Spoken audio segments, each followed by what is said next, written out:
할렐루야. 우리 옆에 분과 한번 인사 한번 나눠볼까요? 2014년 승리합시다.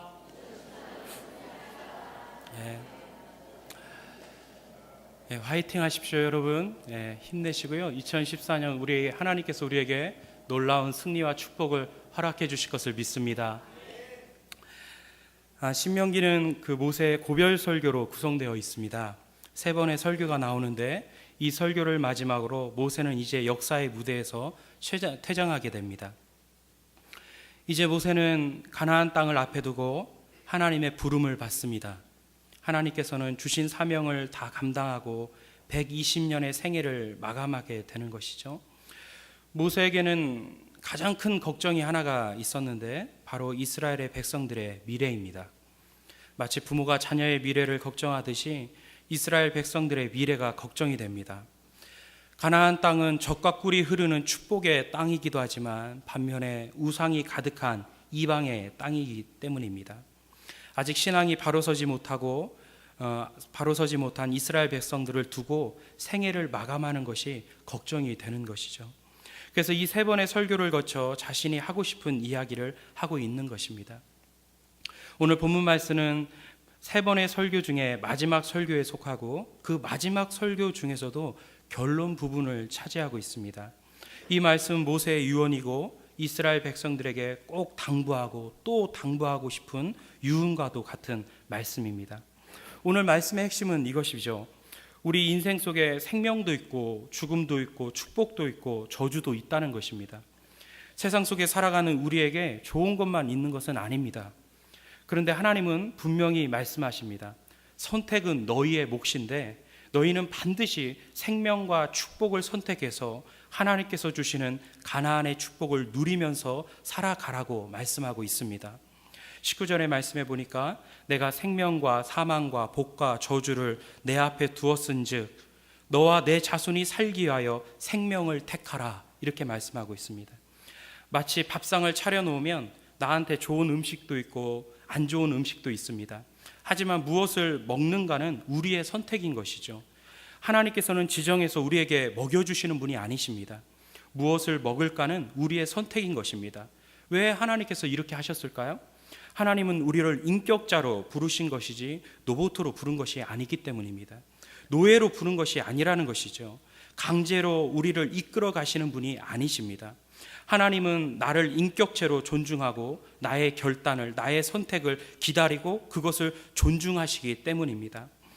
생명과 축복을 또 한편에는 사망과 저주를 두고 너희들이 택하라는 것이죠. 우리를 자유자로 하나님께서는 부르셨습니다. 자유자는 선택해야 자유자가 되는 것입니다. 선택권이 없는 자유자는 없는 것이죠. 그러면서 모세는 이것을 또 강조하고 또 강조하는 것이 너희는 반드시 생명 대신 하나님을 택하고 축복을 택해서 가나안의 축복을 누리라는 것입니다. 여러분, 2014년이 시작되었습니다. 많은 일들이 우리에게 펼쳐질 것이고 많은 선택이 우리를 기다릴 것입니다. 그 선택에 따라 우리 미래가 얼마든지 달라질 수 있다는 것을 여러분이 아셔야 됩니다. 그런 의미에서 우리가 알아야 될 것은 하나님은 우리의 미래를 아신다는 것이지 이미 결정하신 것은 아니라는 것입니다. 큰 흐름은 결정되었지만 디테일하고 세밀한 것은 결정된 것이 아무것도 없다라는 것입니다. 그것들은 나의 결정과 행동에 따라 얼마든지 달라질 수 있다는 것을 우리가 알아야 됩니다. 될 대로 되라, 이것은 운명론자이고 회의론자죠. 신은 없어, 다 내가 하기 나름이야, 이것은 인본주의입니다. 우리는 회의론자도 아니고 인본주의자도 아닙니다. 우리는 하나님이 역사를 주관하시는 분임을 믿는 신본주의자들입니다. 동시에 그 하나님이 우리를 통해서 역사를 만들어 가신다는 것을 믿는 책임 있는 신본주의자들인 것이죠. 하나님의 뜻과 인간의 자유의지의 밸런스를 잘 이해해야 됩니다. 내가 선교하지 않아도 구원할 사람은 다 구원하실 것이야. 물론 하나님은 하나님의 방법대로 구원할 사람을 다 구원하지만 하필 그 사람 옆에 나를 직장 동료로 갖다 놓았다는 것은 그 사람을 구원할 도구가 나라는 것입니다. 그래서 오늘 하나님의 뜻이 나를 통해서 이루어지기를 기대해야 되고 그럴 수 있도록 순종해야 됩니다. 이것이 축복의 미래를 선택한다는 의미인 것입니다. 내가 매 순간 하나님의 말씀에 어떻게 반응하고 순종하는가에 따라서 나의 미래가 얼마든지 달라진다는 것입니다. 이것이 바로 오늘 본문 말씀의 핵심인 것입니다. 우리가 미래를 바꾸어 달라고 기도하는 것은 잘못된 기도입니다. 아직 결정된 것이 없는데 무엇을 바꿔달라는 것입니까? 미래는 하나님의 도우심 가운데 내가 창조하면서 만들어가는 것입니다. 미래를 내가 만들어간다, 이거 인본주의입니다. 다 정해진 대로 알아서 될 거야, 이거 회의론자죠. 하지만 하나님의 도우심 가운데, 하나님의 인도하심 가운데 내가 만들어 간다는 것은 책임 있는 신본주의자인 것입니다. 그래서 기독교는 운명이 아니라 섭리를 말하고 있는 것입니다. 여러분, 축구 경기도 한번 보십시오. 축구 감독이 경기 전에 선수 한 사람 한 사람을 잘 알아서 포지션별로 훈련시키고 상대팀 전략을 잘 분석해서 오늘의 경기는 이렇게 풀어간다, 3-3-4 전략이고 후반에는 누가 들어가고 상대팀의 전략을 다 알려주고 공격 유형들을 다 훈련해서 휘슬 불고 경기가 시작되면 그때부터는 어떻게 하면 되죠? 선수들이 알아서 하는 것입니다. 박지성 선수가 자기한테 공이 왔을 때, 공이 올 때마다 히딩크 감독을 쳐다봤나요? 아니잖아요. 공이 오면 알아서 공을 차는 거예요. 어떻게 해요? 이미 감독의 뜻을 알잖아요. 이미 감독의 방법을 알고 있잖아요. 그 계획을 알고 있잖아요. 그러면 선수들이 그 계획대로 자기 마음대로 공을 차면 돼요. 그 공격의 유형대로 공을 차면 되는 것입니다. 여러분, 이것이 우리 신앙의 여정도 마찬가지입니다. 하나님께서는 이미 우리에게 하나님의 뜻과 마음을 우리에게 말씀을 통해서, 기도를 통해서 주셨잖아요. 그러면 우리는 우리의 재능과 열정과 순종하는 마음으로 인생이라는 전쟁터에서 하나님의 뜻 가운데 순종하면서 살아가면 되는 것입니다. 하나님은 항상 우리에게 원리를 주시는 것이지 정답을 주시진 않습니다. 무당은요, 항상 정답을 줍니다. 신년 초에 점집 찾아가는 사람들 참 많잖아요. 무엇 들으러 가요? 정답 얻으러 가요. 근데 여러분, 이걸 아셔야 돼요. 정답은 당장 들으면 속은 시원해요. 하지만 정답을 들으면요, 당장은 좋을지 모르지만 갈수록 혼란스러워요. 그것 때문에 더 번민이 되고요, 그것 때문에 더 어려움을 겪습니다. 하나님은 정답이 아니라 원리를 주십니다. 처음 들을 때는 갑갑하고 힘이 드는데 갈수록 확신과 평안을 줍니다. 그래서 무당은 정답을 주면서 자기를 의지하게 하고, 목사님들은 하나님의 원리를 주면서 하나님을 바라보게 만드는 것입니다. 때로는 하나님께서 저 사람이다, 저 이 방향이다, 이것이다, 저것이다 라고 말해주는 특별한 경우도 있습니다. 그런데 대부분, 거의 모든 대부분이 하나님께서는 원칙과 원리를 우리에게 주셔서 우리가 판단하도록 인도하시는 것입니다. 우리는 항상 무엇에 관심이 많아요? 이것입니까? 저것입니까? 하나님, 내가 무엇 해야 되죠? 이렇게 정답을 찾아요. 하지만 하나님은 우리에게 무엇을 하라, 이거다 저거다라기 말씀하시기 전에 더 중요하게 여기시는 것이 우리의 삶의 태도를 더 중요시 여기는 것이죠. 우리가 어떻게 사는가를 더 중요하게 생각하시는 분이 우리 하나님이신 것입니다. 그래서 하나님은요, 우리에게 원칙을 주고 원리를 줍니다. 그래서 오늘 본문 말씀은 가장 중요한 이 하나님의 원리 3가지를 우리에게 말씀해 주고 있습니다. 이것이 바로 모세가 이스라엘 백성들에게 들려주고 싶은 핵심 중에 핵심의 말씀이기도 합니다. 첫 번째로 무엇이죠? 모세가 이 이스라엘 백성들이 가나안 땅에 이제 첫 발을 들이면서 살아가는 이스라엘 백성들에게 첫 번째로 준 하나님의 원리는 무엇입니까? 바로 하나님을 사랑하라는 것입니다. 여러분, 우리가 2014년을 이렇게 시작하는 데 있어서 우리가 가장 중요시 여겨야 될 것은, 여러분, 하나님을 사랑하셔야 됩니다. 여러분, 하나님을 사랑하는 마음을 다시 한번 점검하셔야 됩니다. 그리고 하나님 사랑하는 마음으로 2014년 이 새해를 여셔야 됩니다. 그리고 그 마음을 간직하셔야 된다는 것이죠. 하나님은 우리를 무조건적으로 사랑하십니다. 조건 없는 사랑으로 우리를 사랑하시는 분이 하나님이시죠. 그 하나님을 우리 또한 사랑해야 됩니다. 여러분, 하나님을 사랑한다는 것, 이것이 무엇일까요? 여러분, 사랑이 어떤 것이다라고 정의하기에는 너무 폭이 넓은 것 같습니다. 하지만 성경이 말하는 사랑에는 항상 희생이 들어가 있습니다. 잘 생각해 보십시오, 여러분. 사랑을 말할 때 그 사랑 속에 항상 하나님은 희생을 말합니다. 여러분, 희생이 없는 사랑은 하나의 구호이자 껍데기에 불과합니다. 부모가 자녀를 사랑한다고 하는데 자녀를 위해 희생하지 않는다면 그것을 사랑이라고 말할 수는 없습니다. 부모는 자녀를 사랑하기 때문에 자녀를 위해서 기꺼이 희생의 대가를 치릅니다. 하나님은 우리를 사랑하십니다. 그 사랑의 넓이와 길이와 높이와 깊이는 우리가 다 측량할 수 없을 것입니다. 하나님께서도 우리를 사랑한다고 말로만 하신 것이 아니라 값진 희생으로서 우리를 향한 사랑을 보여주셨고 증명해 주셨습니다. 자신의 아들을 십자가의 대속물로 내어주면서 우리를 향한 사랑을 확증하신 것이죠. 그래서 하나님의 사랑을 희생적 사랑이라고 말합니다. 여러분, 우리가 하나님을 사랑한다고 했을 때 우리 또한 우리 사랑 안에 하나님을 향한 희생이 담겨져 있어야 된다는 것을 여러분 믿으시길 바랍니다. 여러분, 예수전도단의 어느 목사님의 이런 간증을 들어본 적이 있습니다. 그분이 예수전도단을 이끌어 나가시는데 한 번은 파키스탄 출신의 한 전도사님이 그 예수전도단에 들어온 것이죠. 목사님이 궁금한 것이 많아서 이 전도사님에게 물었습니다. 파키스탄에 있을 때는 이 선교사 하기 전에 무엇을 했냐고. 네, 목사님, 제가 선교사 하기 전에는 제가 목동이었습니다. 이렇게 이야기를 하더래요. 그래서 목동에 대한 궁금한 것이 많아서 이것저것 묻는데 목동에 대한 아주 재밌는 일화를 하나 소개를 시켜주더라는 것입니다. 이 파키스탄에는 목동은 예나 지금이나 어렵고 힘들고 약한 사람들이 목동을 합니다. 이 파키스탄의 이 지역에는요 1년에 한 번씩 목동 선발대회를 연다고 합니다. 그러면 이 모든 지역에서 이 목동을 하고자 하는 젊은이들이 사방에서 모이는 것이죠.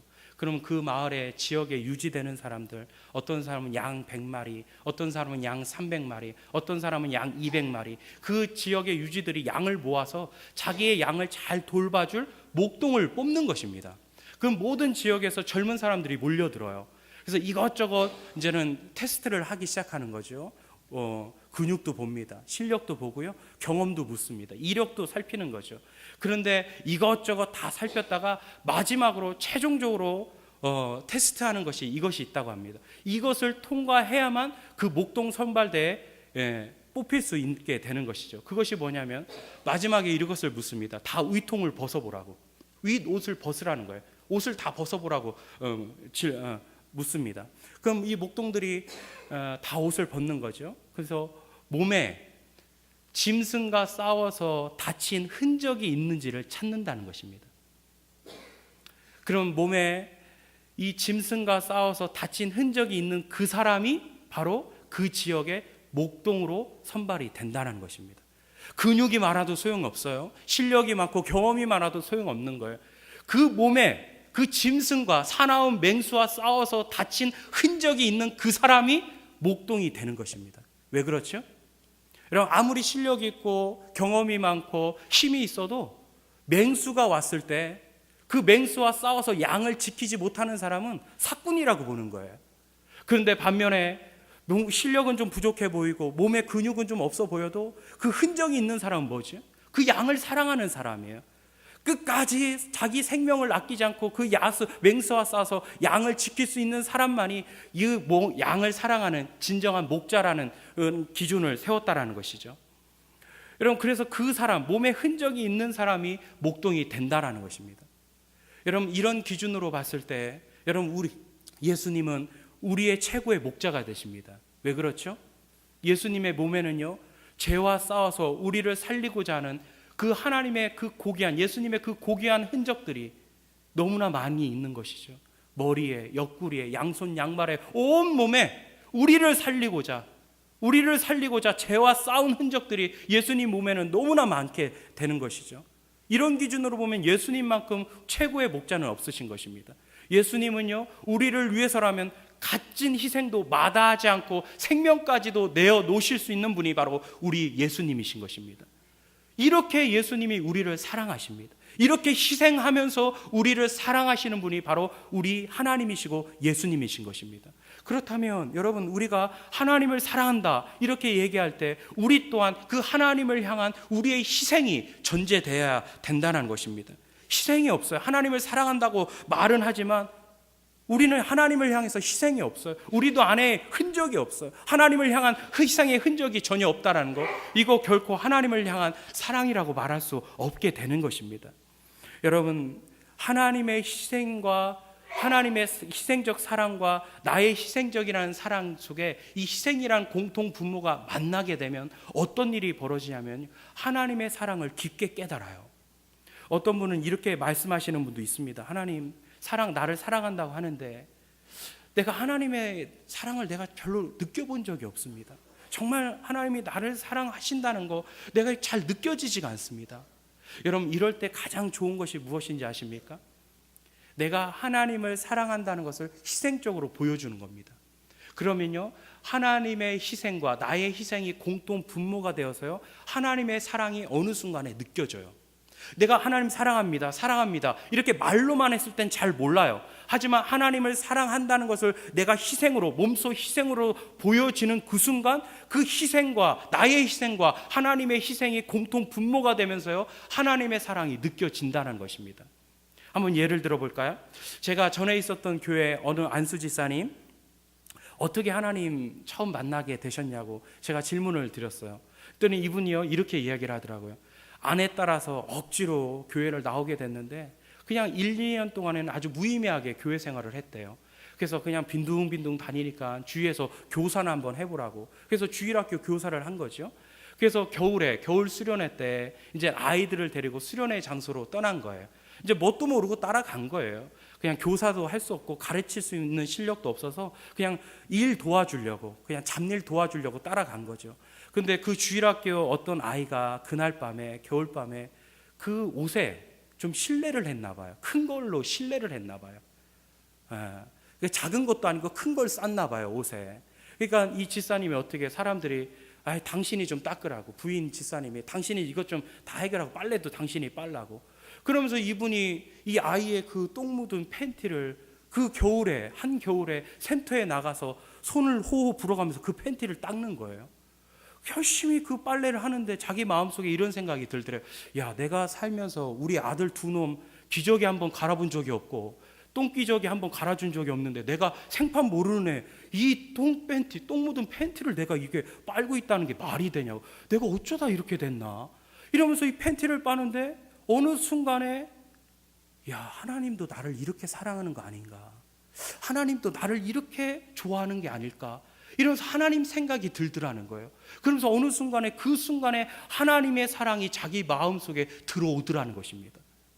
여러분, 왜 이런 일이 벌어질까요? 우리 주에 너무나 많아요. 왜 이런 일이 벌어질까요?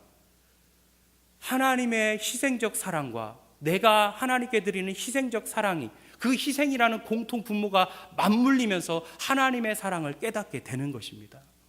여러분, 우리가 하나님을 사랑한다 이렇게 말할 때, 여러분, 그냥 말로만 드리는 것이 아니라 하나님께 우리의 희생을 드리셔야 돼요. 저는 어쩌면 하나님을 희생적으로 사랑한다 했을 때 가장 희생적 사랑을 가장 잘 드릴 수 있는 것이 바로 예배라고 생각합니다. 여러분, 예배를 한번 보십시오. 구약의 예배는요, 희생의 제사라고 불리었습니다. 왜 그렇죠? 그 예배 가운데는 예수의 보혈이 있어요. 항상 희생의 제물이 있습니다. 예수의 보혈이 있어요. 그리고 또 하나님께서 우리에게 보여주신 희생이 있고, 또 우리도 이 예배를 통해서 하나님께 드리는 희생이 있습니다. 우리 마음을 희생해야 되잖아요. 시간을 희생해야 하잖아요. 물질도 희생해야 되잖아요. 그런 희생과 하나님의 희생과 나의 희생이 만나는 교착점이 바로 저는 예배라고 생각합니다. 여러분, 그래서 하나님을 사랑한다고 했을 때 이 예배만큼 더 좋은 표현이 없다라는 것이죠. 여러분, 우리가 2013년 이 한 해 동안 우리는 이제 수많은 예배를 하나님께 드리게 될 것입니다. 그때 정말로 중요한 것은 뭐냐면 이 예배 가운데 우리의 희생을 하나님께 드리셔야 돼요. 여러분, 때로는 물질도 희생하셔야 됩니다. 우리 마음도 희생하셔야 돼요. 시간도 희생하셔야 돼요. 그래서 희생의 제사를 하나님께 드릴 때에 희생적인 하나님의 사랑을 우리가 경험하게 될 것입니다. 진정한 예배를 여러분 하나님께 드리는 것이 바로 진정한 하나님을 향한 사랑을 드리는 것과 같다라는 것입니다. 여러분, 2014년 이렇게 예배하시기를 바랍니다. 정말 진짜 예배 하나님 드리셔야 돼요. 정말 진정한 예배를 하나님께 드리실 줄 아셔야 돼요. 그 어느 한 예배 하나하나의 모든 예배마다 우리 희생을 담고 우리 마음을 들여서 2014년 드려지는 모든 예배마다 승리하시는 우리 모두가 되기를 주의 이름으로 축원합니다. 정말 예배 하나님 받으시는 진짜 예배가 있어요. 제가 얼마 전에 월남전 포로된 미군 장교의 수기를 한번 읽어본 적이 있습니다. 그 수기 중에 그 포로 수용소에서 예배 드리는 장면이 참 인상 깊었어요. 포로 수용소 육체적인 고문도 심하고 먹을 것도 안 주니까 너무나 힘드는 거죠. 그 열악한 그 포로 수용소에서 그 미군들을 살렸던 것이 바로 예배였다고 합니다. 성경책이 딱 한 권 있는데 다 낡아빠진 영어 성경책을 월맹군 장교가 갖고 있었다고 해요. 그래서 그 미군의 대표 한 명이 가서 1시간 동안 얻어맞는 거예요. 1시간 동안 그 모욕을 당하고 얻어맞으면서 성경책을 베껴 썼다고 합니다. 딱 1시간만 준다는 거예요. 그럼 1시간 동안 얻어맞으면서 그 영어책을 베껴 쓰는 거예요. 성경책을 베껴 쓰는 거죠. 그 베껴 쓴 성경책을 가지고 오면 하루 안에 돌려줘야 되기 때문에 깜빵 안에 가져오면 깜빵 동료들이 그것을 베껴 쓴 것을 애웠다고 그래요. 돌려가면서 애운 거예요. 야, 김상사, 너는 요한복음 1장 1절부터 10절까지 외워. 김일병, 너 일로 와. 너는 11절부터 20절까지 외워. 너희들 똑바로 해야 돼. 한 절이라도 까먹으면 안 돼. 너희들을 절대 잊어버리면 안 돼. 너가 한 자라도 잊어버리면 우리는 말씀이 텅 비는 거야. 이렇게 필사적으로 요한복음을 통째로 다 외웠다는 거예요. 그리고 나서 예배를 드리면요, 예배 시간이 되면 자신들이 외운 말씀을 서로 돌아가면서 암송하는 거죠. 자, 너부터 한번 암송해봐. 오늘 우리에게 주신 하나님의 말씀입니다. 1절 요한복음 1절부터 10절까지 외우고 그 다음부터 또 다른 사람이 일어나서 또 외우고 또 외우고 그렇게 요한복음을 외워서 우리에게 주신 하나님의 말씀으로 받는 거예요. 예배가 다 마쳐지면 성만찬을 하기 시작하는 거죠. 떡과 포도주가 없잖아요. 그러니까 배급받은 조그만 그 빵 조각 거기서 10분의 1씩 떼는 거예요. 10분의 1씩 떼서 그 빵 조각을 모읍니다. 포도주가 없으니까 멀건 스프를 가지고 포도주를 삶는 거죠. 이것이 예수님의 몸입니다. 이것이 예수의 피입니다. 이 멀건 스프에 빵을 찍어서 성만찬을 하기 시작하는 거예요. 그렇게 예배드리는 그들 가운데 하나님의 놀라운 성령이 임하는 것이죠. 강력한 하나님의 임재가 그들 가운데 임했다고 합니다. 미국의 화려한 예배당에서 드리는 그 어떤 예배보다 비교할 수 없을 정도로 강력한 하나님의 임재가 그들 가운데 있었고, 그런 예배가 그들을 죽음 같은 고통 속에서 살렸다는 것입니다. 여러분, 이런 예배, 이런 희생적인 예배, 이런 예배를 여러분 우리가 2014년 이 한 해 동안 하나님께 드리셔야 돼요. 여러분, 이것이 하나님 사랑한다는 거죠. 여러분, 하나님 사랑한다는 거 어떤 거예요? 말로만 사랑하는 거예요? 아니잖아요. 이런 예배를 하나님께 드리는 거, 이런 희생적인 예배, 이런 희생적인 사랑을 담아서 하나님께 드리는 이 예배를 통해서 하나님을 사랑하시는 우리 모두가 되기를 주의 이름으로 축원합니다. 여러분, 그 어떤 환경도 우리가 예배드리지 못할 만큼 힘든 환경은 없습니다. 오히려 우리가 경제적으로 힘들고 바쁘고 아프고 몸이 아프고 바쁘고 그러기 때문에 예배가 필요한 것이죠. 이런 예배 들어야 우리가 살아요. 이런 예배를 통해서 날마다 승리를 경험하고 하나님 사랑을 표현할 수 있는 우리 모두가 되기를 주의 이름으로 축원합니다. 두 번째는 하나님의 말씀을 청종해야 된다는 것입니다. 오늘 20절의 말씀을 한번 보실까요? 한번 20절 말씀 한번 다시 한번 그를 의지하라까지 한번 다시 한번 읽어보겠습니다. 시작. 내 하나님 여호와를 사랑하고 그의 말씀을 청종하며 또 그를 의지하라. 두 번째는 뭐죠? 하나님의 말씀을 청종하라는 것이죠. 여러분, 말씀을 청종한다는 것은 말씀을 듣고 그대로 행한다는 것입니다. 여러분, 하나님의 말씀이 얼마나 중요하냐면 그 속에 하나님의 뜻이 있고 우리 인생의 방향이 있습니다. 하나님의 뜻대로 사셔야 돼요, 여러분. 하나님의 뜻대로. 하나님의 말씀이 내 안에 들어오면 내 뜻이 사라지고 하나님의 뜻이 내 안에 자리 잡게 됩니다. 여러분, 2013년을 한번 돌이켜 보세요. 2014년 지나왔던 2013년 돌이켜봤을 때 얼마나 내 뜻대로 살았어요? 우리가 얼마나 내 고집대로 살았냔 말이에요. 얼마나 우리가 내 맘대로 살았어요. 왜 그렇죠? 하나님의 말씀이 내 안에 자리 잡지 못하면 내 뜻이 살아나요. 내 고집이 살아나요. 하지만 하나님의 말씀이 내 안에 자꾸 들어오고 내 안에서 자리 잡게 되면 내 뜻은 온데간데 없고 하나님의 뜻이 나를 주장하게 된다는 것입니다. 하나님의 말씀을 잘 청종한 사람, 대표적인 사람이 바로 마리아죠. 마르다와 마리아. 마르다는 일했어요. 마리아는 어떻게 했죠? 예수님의 발치에서 예수님의 말씀을 들었어요. 근데 마리아가 말씀을 청종하고 예수님의 말씀을 또 듣고 또 듣다 보니까요, 복음의 진수를 깨달은 거예요. 정말 예수님이 구세주고 메시아이고 예수님께서 인류를 위해서 십자가에서 죽으실 것을 안 거죠. 그러니까 어떻게 해요? 향유 옥합을 깨트려서 예수님 몸에 뿌려요. 자기 머리털로 예수님의 발을 씻어요. 닦아요. 눈물 흘려요. 그랬더니 예수님께서 이 장면을 보고 뭐라고 말씀합니까? 그를 가만두어라. 그가 나의 장래를 위하는 것이다. 이렇게 얘기하는 거죠. 어떻게 마리아는 예수님께서 구세주이고 메시아고 우리 인류를 위해서 죽으실 것을 아셨나요? 예수님의 말씀을 청종했기 때문에요. 그 발치에서 예수님의 말씀을 또 듣고 또 듣고 또 청종하다 보니까 이 복음의 진수를 깨닫기 시작한 거죠. 그 복음의 핵심을 깨닫기 시작한 거예요. 그러면서 하나님의 뜻이 이 마리아 마음 가운데 들어오게 된 것입니다. 여러분, 하나님의 말씀을 우리가 청종하고 또 들으면 하나님의 뜻을 알게 돼요. 그리고 그 하나님의 뜻이 내 안에 자리 잡게 돼요. 그래서 내 뜻은 없어져요. 여러분, 2014년 여러분 우리가 어떻게 살아갈 것입니까? 내 뜻대로 살아가실 거예요? 내 마음대로, 내 고집대로, 내 생각대로 살아가실 겁니까? 여러분, 하나님의 뜻대로 사셔야 돼요. 2013년 하나님의 계획대로, 하나님의 뜻 안에서 우리가 살아가야 됩니다. 그러려면 여러분, 하나님의 말씀, 우리에게 주신 그 하나님의 말씀을 또 듣고 또 청종하셔서 그 뜻대로 순종하며 나가야 되는 것입니다. 여러분, 또한 이 하나님의 말씀 왜 이렇게 귀합니까? 우리에게 믿음을 주잖아요. 말씀은 우리에게 믿음을 줘요. 여러분, 믿음도 제가 보면요, 큰 믿음이 있고 작은 믿음이 확실히 있는 것 같아요. 여러분, 우리가 이왕 신앙생활 할 바에는 우리가 큰 믿음 가진 사람 돼야 됩니다. 여러분, 큰 믿음 가지시길 바랍니다. 여러분, 큰 믿음은요, 하나님의 큰 역사를 가져와요. 큰 은혜를 경험해요. 큰 능력을 체험해요. 크신 하나님을 경험해요. 여러분, 이왕 신앙생활 할 거면 큰 믿음 가져야죠. 예수님께서 어떤 사람을 큰 믿음이라고 칭찬하셨나요?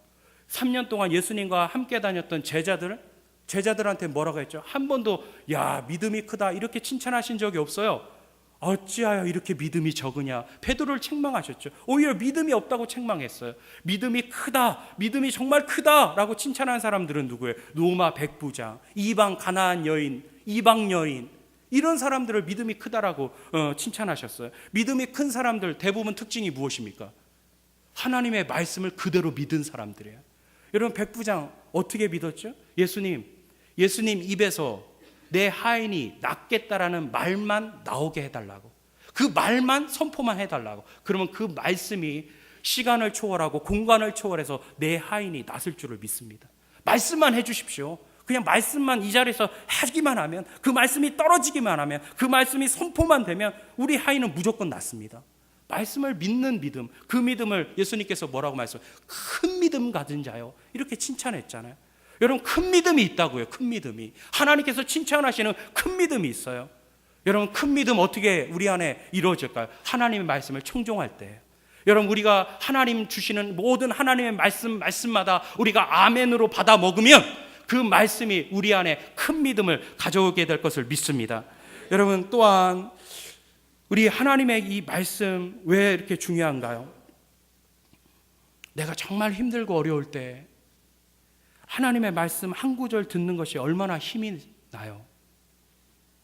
여러분, 2014년 살아가시면서 좋은 일만 우리에게 있을 것 같지는 않습니다.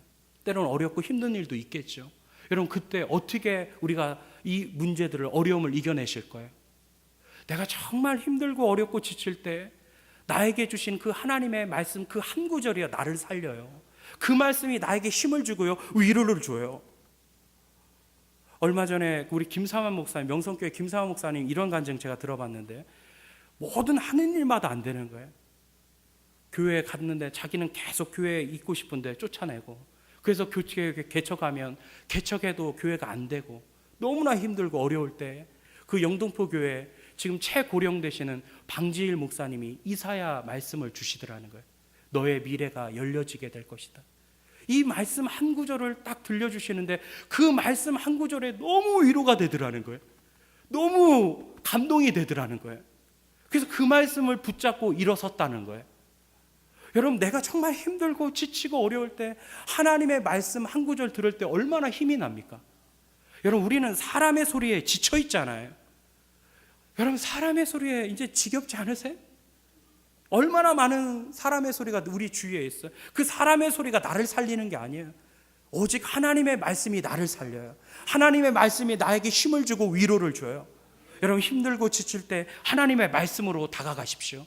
하나님의 말씀을 붙잡으십시오. 그럼 그 말씀이 여러분을 살릴 줄을 믿습니다. 그 어느 목사님, 지금은 참 유명한 목사님 되셨는데, 이 어느 목사님 그 간증을 한번 들어본 적이 있어요. 그 목사님 신학교 다닐 때 정말 공부 잘하고 똑똑해서 성적도 우수했는데 어느 날 신앙의 회의가 들더라는 거예요. 내가 사역을 계속 해야 되나, 목회를 계속 해야 되나, 이제 그만두자, 여기서 접자. 믿음도 없고 신앙도 없는데 내가 전도사라고 이렇게 할 바에 뭐 있냐, 머리만 가득 잡고. 그래서 이제 다 포기하고 싶더라는 거예요. 그래서 이제 어느 날 친한 친구가 중국에 선교하러 간다고 하는데, 선교하러 간 게 아니라 그냥 따라간 거죠. 그냥 구경하러 따라간 거예요. 그때 당시는 중국 선교가 활발하게 이루어지지 않았던 때라 그 중국 어느 한 마을에 갔는데 한국에서 전도사님 한 분 왔다는 소식을 들으니까 하루길 멀다 하고 이 중국 사람들이 모이기 시작하더라는 거예요. 그 예배당을 가득 채운 거죠. 그러면서 그 목사님한테 전도사님 우리에게 말씀 좀 들려달라고. 그럼 설교 얼마나 하면 될까요? 그냥 마음 놓고 하시라고. 마음 놓고 하시라고. 그래서 있는 설교 없는 설교 다 짜내갖고 3시간을 설교했대요. 3시간을 설교했대요. 그렇게 3시간 설교하고 나니까 통역하시는 분이 이렇게 얘기를 하더라는 거예요. 자, 이제는 소개하는 말씀을 전해줬으니까 우리 잠깐 쉬고 이제는 하나님 말씀 제대로 한번 또 듣겠다고 이렇게 얘기를 하더라는 거예요. 무슨 소리냐고. 내가 3시간 동안 설교했는데 무슨 소리냐. 아니라고. 이거 갖고 우리 안 된다고. 이제 또 오후부터 저녁까지 또 설교하셔야 된다고. 그래서 잠깐 쉬고 설교를 하는데 8시간을 했다는 거예요. 이 마가복음 1장부터 막 계속 설교를 하는 거예요. 강해를 하기 시작하는 거예요. 8시간을 설교하니까 다리가 도저히 아파서 이제 서 있을 수가 없다고. 그러니까 앉아서 설교하라고 하더라고요. 그래서 앉아서 설교하는데 앉은 것도 힘들더래요. 그래서 앉은 것도 힘들다. 이제 그만하자고 그랬더니 이 통역사가 이렇게 얘기하더라는 거예요. 그럼 누워서 하시라고. 그래서 누워서 했대. 누워서. 근데 듣는 중국 사람들은요, 눈이 막 총망총망해요. 자기는 졸린데 그 사람들은 졸립지도 않는 거예요. 왜 하나님 말씀을 듣는데 그 사람들은 막 살아있는 거예요. 자기는 힘든데. 그렇게 해서 그 하루 동안에 10몇 시간을 설교하고 이제는 끝났나 싶었더니 이 통역하시는 분이 이렇게 얘기하더라고요. 우리가 이제는 잠깐 자고 새벽 5시에 다시 모여서 하나님 말씀 듣겠다고. 그래서 이분이요, 잠깐 자고 또 새벽 5시에 교회 갔더니 웬일이에요? 그때 모였던 그 사람들이 한 사람도 빠짐없이 다 모여있더라는 거예요. 자기는 피곤한데 듣는 사람은 눈이 총망총망해요. 그래갖고요, 또 그 하루도 하루 종일 설교했다는 거예요. 그러면서 이분이요, 그때 회복된 거예요. 그때 치유되는 거예요. 그때 회의 들었던 거, 신앙이 나태해졌던 거, 뜨거움을 다 잃어버린 것들, 그때 자기가 말씀 전하면서 그 들려지는 그 하나님의 말씀을 자기가 듣잖아요. 듣다 보니까 그때부터 자기가 살아나는 거예요. 회복되는 거예요. 그분이 이제 뜨거움으로 변화되기 시작한 거죠. 여러분, 우리도 마찬가지예요. 우리가 언제 회복돼요? 우리가 언제 힘을 얻죠? 언제 우리가 위로를 얻죠? 사람의 소리에 하나님의 소리를 들으셔야 돼. 하나님의 말씀을 우리가 청종하고 또 청종하면 우리가 힘이 생기는 거예요. 그때 위로받는 거예요. 살아갈 힘이 우리에게 주어지는 것이죠. 2014년도 여러분, 우리가 어떻게 살아갈 것입니까? 하나님의 말씀 들으면서 살아가셔야 돼. 그 나를 살리는 하나님의 말씀, 나에게 힘을 주고 위로를 주고 소망을 주고 희망을 준 그 하나님의 말씀 들으면서 2014년 살아가는 우리 모두가 되기를 주의 이름으로 축원합니다. 세 번째는요, 마지막으로는 하나님을 의지하셔야 됩니다. 다시 한번 20절, 다시 한번 이 3가지 다시 한번 읽어보실까요? 너무나 중요한 말씀. 이 20절 말씀은 신명기 말씀의 핵심입니다. 우리 다시 한번 20절 의지하라까지 다시 한번 읽어볼까요? 시작. 내 하나님 여호와를 사랑하고 그의 말씀을 청종하며 또 그를 의지하라. 여러분, 하나님 의지하셔야 됩니다. 세상의 그 어떤 것도 우리의 의지의 대상이 되지 못합니다. 정말 우리 신앙에서 하나님만 의지할 수 있다면 우리는 그 어떤 난관도 이겨낼 수 있을 것입니다. 우리 신앙 깊숙한 곳에 오직 하나님만, 오직 주님만 의지하고 나가겠다는 믿음만 자리 잡아도 우리는 승리할 수 있는 것이죠. 여러분, 믿음도요, 다 좋은 믿음이 아니에요. 나를 믿는 거 믿음 아니죠. 나를 믿는 건 믿음이 아니에요. 노력하면 안 되는 거 없다. 나 뭐든지 할 수 있다. 이거 믿음 아닙니다. 또 맹목적으로 긍정적인 사고방식 갖는 거, 뭐든지 잘 될 거야. 그냥 긍정적으로만 사고하는 거 믿음 아닙니다. 아무리 노력해도 안 되는 일이 분명히 있어요, 여러분. 주님 안에서 우리는 뭐든지 할 수 있는 것이죠. 요행을 바라는 것도 믿음 아니에요. 하나님께서 어떻게 하든 나 도와주시겠지. 그냥 요행 바라는 거 아니에요. 어떻게든 되겠지 뭐. 삿입에 거미줄 치겠어? 설마 망하기나 하겠어? 쨍하고 해 뜰 날 있겠지 뭐. 이거 믿음 아닙니다. 요행을 바라는 분요, 복권 사고 도박해요. 땀 흘리지 않고 한 방에 인생 역전하려고 해요. 허황된 꿈을 꾸다 쓸쓸히 주저앉게 되는 것이죠. 이런 거 믿음 아니라고 해요. 또한 대책 없는 낙관주의, 믿음 아닙니다. 시간이 다 해결해 줄 거야, 다 잘 될 거야. 대책도 없는 낙관, 무턱대는 희망 갖는 거, 이것도 믿음 아닙니다. 사람의 인간관계, 시간 지난다고 다 해결되나요? 남북관계가 시간 지난다고 좋아지나요? 여러분, 세상을요, 우리 미래를 너무 낙관적으로 보지 마십시오. 여러분, 성경을 봐보세요. 여러분, 우리 미래가 낙관적일 거라고 성경은 말하지 않아요. 여러분, 예수님 분명히 말씀하셨어요. 시간이 지나면 지날수록 세상은 더 험해지고 사나워지고 악해질 거라고. 난리와 난리 소문이 들려지고 세상은 갈수록 사람들은 무정해지고 하나님의 사람을 핍박할 거라고. 세상은요, 점점 악해져요. 점점 사나워집니다. 여러분, 사람들의 마음이 더 무정해진대요. 난리와 난리 소문이 들려진대요. 세상이 시간이 지나면 좋아진다고요? 시간이 지나면 지날수록 세상은 더 안 좋아집니다.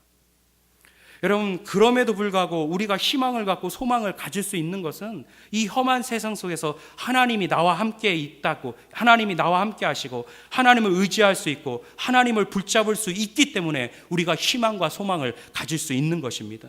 여러분, 2013년 우리에게 좋은 일만 있을 수는 없을 것입니다. 때로는 어려움도 있고 문제도 있고 막히는 것도 있지만 그때마다 하나님을 의지함으로 승리하시는 우리 모두가 되었으면 좋겠습니다. 우리가 하나님을 의지할 수 있기 때문에 희망을 갖는 거죠. 하나님만 붙잡을 수 있기 때문에 2014년을 희망으로 바라볼 수 있는 것입니다. 하나님 빼면요, 우리는 불행이에요. 어두움이에요. 모든 것이 다 막히는 거예요. 하지만 하나님이 우리와 함께 계시다는 것을 믿는 이 믿음 때문에 우리는 희망을 가질 수 있는 것입니다. 그래서 여러분, 하나님만 의지하셔야 돼요. 2014년 여러분, 하나님만 붙드시길 바랍니다. 저는요, 하나님만 의지한다는 거, 저는 여기서 찾고 싶어요. 얼마 전에, 몇 주 전에 담임 목사님께서 설교하셨는데요, 엘리사와 수넴 여인의 이야기가 생각납니다. 여러분, 엘리사가 수넴 지역을 지나갈 때 한 여인이 엘리사에게 음식으로 섬기는 거죠. 아, 선지자님, 우리 집에 와서 음식 드시고 가라고. 지나갈 때마다 아주 극진히 섬기네요. 아, 좀 드시고 가라고. 음식을 막 섬겨요. 근데 더 나아가서요, 방을 만들어요. 거기다 침상도 놓고 책상도 놓고 의자도 놓고 촛불도 놔줘요. 선지자님, 음식도 드시고요, 피곤하고 힘드실 때마다 저희 집에 오셔서 마음껏 쉬고 가시라고. 그게 얼마나 잘 섬기는 거예요. 근데 엘리사도요, 사람인지라 계속 얻어먹으면 어떻게 돼요? 갚고 싶어요. 뭔가 주고 싶어요. 엘리사가 찾는 거죠. 너무 고마우니까 내가 무엇 해주기를 바라냐고. 그랬더니 옆에 있는 게하시가 이렇게 얘기해요. 이 여인은 자녀가 없다고. 보니까 남편이 나이가 너무나 많아요. 오랫동안 결혼 생활을 오랫동안 했지만 자녀가 안 생겨요. 자녀가 날 희망이 없는 거죠. 그랬더니 엘리사가 뭐라고 얘기합니까? 1년이 지난 후에 이맘때쯤에 너희 가정에 자녀가 있을 거라고. 너가 아들을 안고 있을 거라고. 아니, 농담하지 마시라고. 농담 아니라고. 한번 두고 보자고. 근데 1년 지나고 나니까 어떻게 돼요? 아들을 낳았어요. 진짜 늦둥이를 낳은 거죠. 여러분, 늦둥이가 얼마나 이뻐요. 그것도 이제 외아들이에요. 정말 이 막내도 아니죠. 이제 아들 하나, 늦둥이 본 거예요. 그것도 아들을 안았어요. 얼마나 귀엽겠어요. 아기가 아장아장 걸어요. 이제 한 해 지나고 두 해 지나고 이제 가장 이쁜 한 5살, 6살 정도 됐나 봐요. 너무 이쁠 때잖아요. 너무 귀할 때잖아요. 근데 어느 날인가 이 애가요, 들판에 나간 아버지한테 가더니 이렇게 얘기해요. 아버지, 제가 머리가 너무 아파요. 아이고 머리야, 아이고 머리야. 제가 머리가 너무너무 아파요. 그랬더니 이 아빠가 어떻게 얘기해요? 엄마한테 가보라고. 이 엄마가 품에 안고 있는데 애가 시름시름 앓는 거예요. 그리고 어느 순간에 봤더니 자기 품 안에서 그 아들이 죽은 거죠. 남편이 돌아와서 묻습니다. 무슨 일 있냐고. 그랬더니 이 아내가 수넴 여인이 뭐라고 얘기해? 아무 일 없다고, 편안하다고, 괜찮다고. 그러면서 마차를 준비해서 그 여인이 엘리사가 있는 갈멜산으로 찾아갑니다. 그 전까지는 어느 누구한테도 사람한테 하소연하지 않아요. 그리고 엘리사를 찾아가는 거예요. 그 갈멜산에서 엘리사를 보자마자 이 여인이 했던 행동이 뭐죠? 전 이 장면이 너무 인상 깊은 거예요. 이 수넴 여인이 엘리사를 보자마자 어떻게 합니까? 무릎을 딱 꿇어서 엘리사의 바지 끄댕이를 붙잡아요. 바지를 붙잡아요. 그러면서 내 아들 좀 살려달라고. 그때부터 통곡해요. 그때부터 울부짖어요. 엘리사 바지를 붙잡고 늘어지는 거예요. 여러분, 이게 바로 하나님 의지한다는 거예요. 여러분, 하나님 의지한다는 게 뭐라고요? 하나님 붙잡고 매달리는 거예요. 여러분, 이 수냄 여인이 지혜로운 게 무엇입니까? 사람한테 의지하지 않잖아요.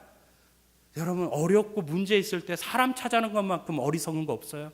여러분, 어렵고 힘들고 우리 안에 문제가 있고 막힌 거 있을 때 우리 어떻게 해야 돼요?